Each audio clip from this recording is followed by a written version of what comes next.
안녕하십니까. 대장몽생이 백성주입니다. 요새 시국이 어수선합니다. 경제 상황도 간단해 보이지 않습니다. 청년 세대를 위한 미래 대비도 상당히 유연해 보입니다. 4차 산업혁명 시대를 대비해야 되는 상황도 간단해 보이지 않습니다. 그래서 오늘 일제 치하 윤동주 시인은 암울한 시대 상황을 부끄러워했다라는 주제로 말씀을 드리겠습니다.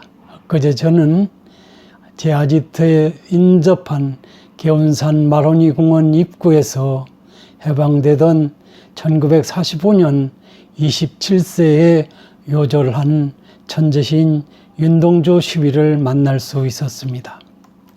그는 1941년 태평양 전쟁이 발발하던 해에 연희 전문학교를 졸업한 후 22살 나이에 그의 대표작 서시를 발표한 것으로 알려져 있습니다.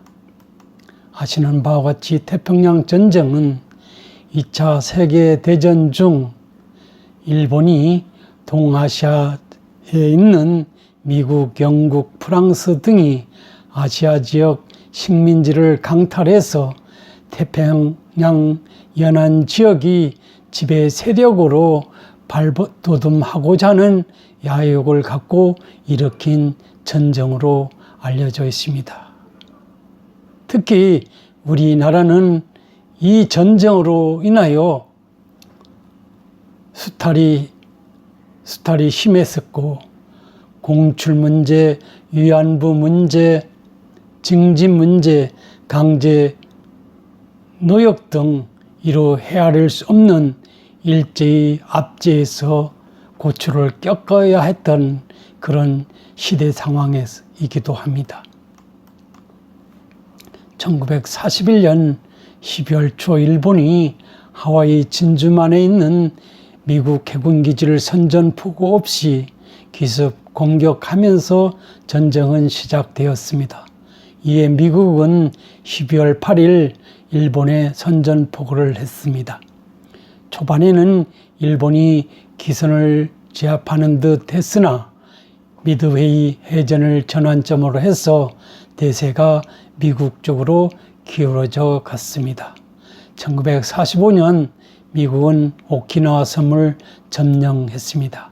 도쿄에 대한 야간 공습을 시작으로 일본이 주요 대도시를 공습하였습니다.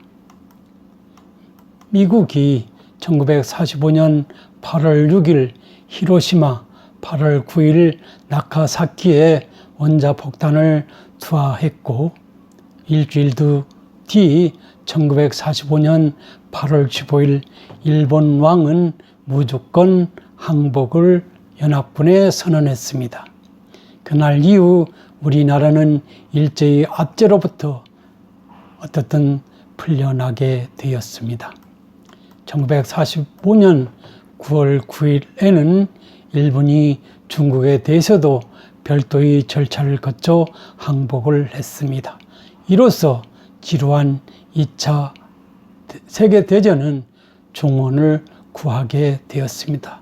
이후 1951년 샌프란시스코에서 미국, 영국, 프랑스 등 48개국이 참석한 가운데 샌프란시스코 강화 조약이 체결되었습니다. 이 조약에 의해서 우리나라도 공식적으로 독립을 보장받았습니다. 제주도 마찬가지로 공식적으로 독립이 되었습니다.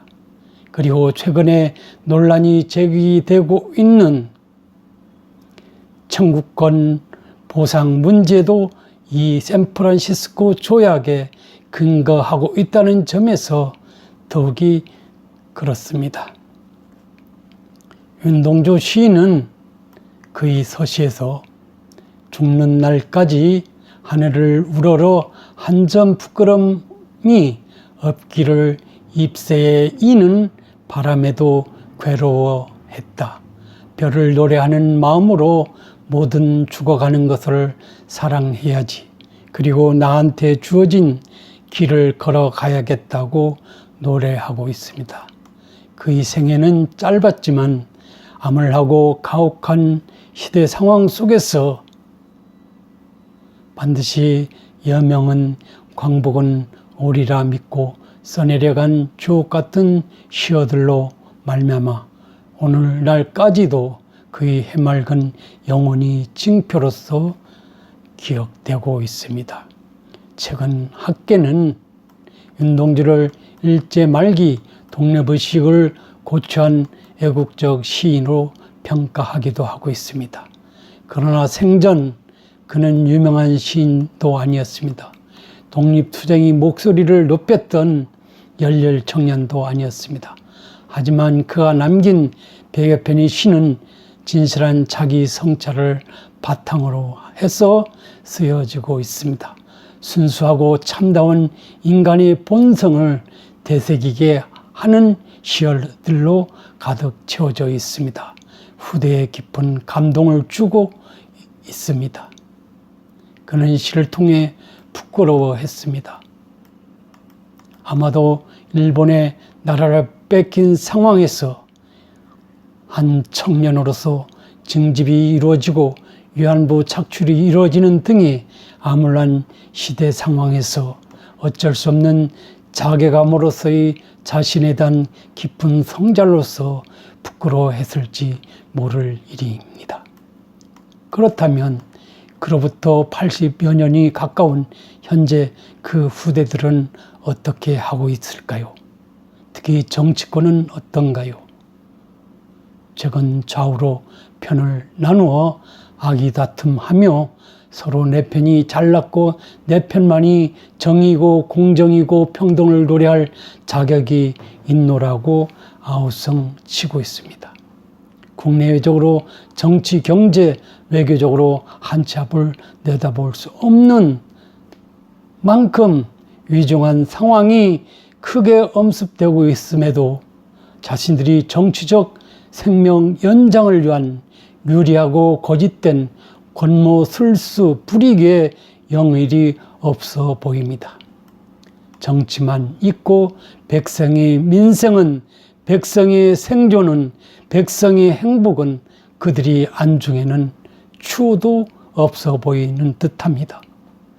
청년을 위한 미래를 옹골차게 다듬기 위한 정치권의 노력도 기성세대의 보듬음도 크게 드러나 있지도 않습니다. 아무도 이런 상황에 대해서 부끄러워하지 않고 있습니다. 부끄러워할 것이 없다는 투입니다. 당당하게 대처하기를 주저하지 않습니다. 상대방이 잘못이고 우리는 잘못이 없다고 우겨대기를 마다하지 않고 있습니다. 시인 윤동주처럼 진실한 자기 성찰을 하지 않고 있습니다. 그것을 바탕으로 나라의 어려움, 청년들의 어려움, 미래의 예측 불허의 위기 상황 등에 대해서 어떻게 할 것인지에 대한 고민을 하려고도 하지 않는 듯합니다. 누구도 부끄러워하는 민낯을 보여주려 하지 않고 있습니다. 정의도 공평도 평등도 그저 헌신짝처럼 취급하기 일쑤입니다. 이런 상황에서 법무부 장관 임명과 관련해서 논란이 크게 달하고 있는 듯합니다. 국론이 양분된 듯합니다. 미래를 더욱 암울하게 하고 있습니다. 우리 모두 기성세대로서 청년세대의 미래를 위해서 정상적으로 국군을 결집시켜 나가야 함에도 그렇습니다. 국가 발전에 나가고 있는지 되돌아보는 것조차도 그저 수수방관하고 있을 뿐입니다.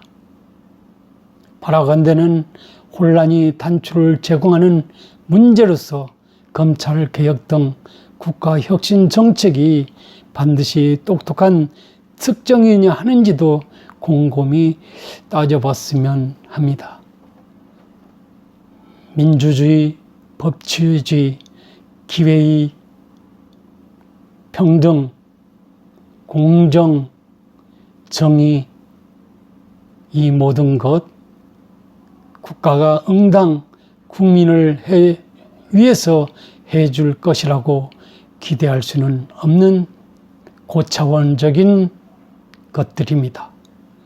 백성 스스로 정치 권력을 향해서 피나는 노력을 통해 가지고 쟁취하고 보장받아야 되는 그런 것들이 되겠습니다. 이런 점에서 여러분 어떻게 생각하는지 궁금하기 짝이 없습니다. 너무 건방지게 굴었는지 모르겠습니다만은 제 본심에서 한번 여러분한테 이렇게 말씀드려봤습니다.